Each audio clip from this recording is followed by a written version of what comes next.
मुंबई में मौजूद एशिया की सबसे बड़े स्लम धारावी को अडानी ग्रुप रीडेवलप करेगा। अडानी ग्रुप ने सबसे ज्यादा 5,069 करोड़ रुपए की बोली लगाकर इस प्रोजेक्ट को हासिल कर लिया।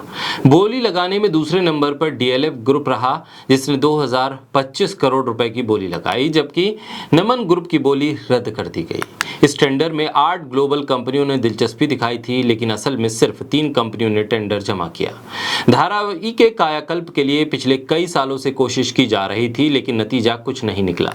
2019 में 7,200 करोड़ रुपए में दुबई की कंपनी ने टेंडर लिया, लेकिन उसे निरस्त करके अडानी को 5,069 करोड़ रुपए में टेंडर दे दिया। यानी कि कम कीमत में अडानी को धारावी का टेंडर मिल गया, यानी अडानी को मुनाफा ही मुनाफा। बोलता हिंदुस्तान पर मैं हूं आपके साथ फिरसा शाकिर अली बेग। 1999 में भारतीय जनता पार्टी शिवसेना सरकार ने पहली बार धारावी के पुनर्विकास का प्रस्ताव रखा। इसके बाद 2003-04 में महाराष्ट्र सरकार ने धारावी को एक इंटीग्रेटेड प्लांट टाउनशिप के तौर पर पुनर्विकसित करने का निर्णय लिया और इसके लिए एक कार्य योजना को मंजूरी दी गई और टेंडर निकाले गए। 2011 में सरकार ने सभी निविदाओं को रद्द कर दिया और एक मास्टर प्लान तैयार किया।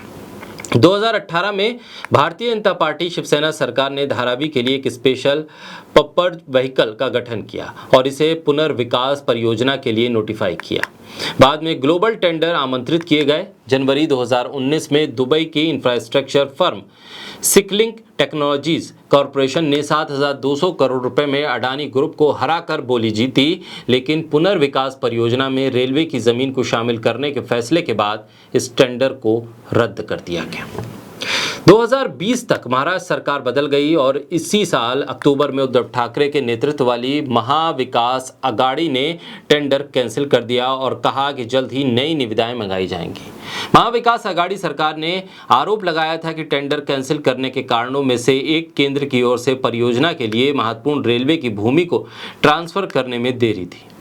फिर से सरकार बदलने और एकनाथ शिंदे के मुख्यमंत्री के तौर पर कार्यभार संभालने के बाद एक नए सिरे से निविदाएं आमंत्रित की गईं और इसमें इस बार अडानी ने टेंडर हासिल कर लिया।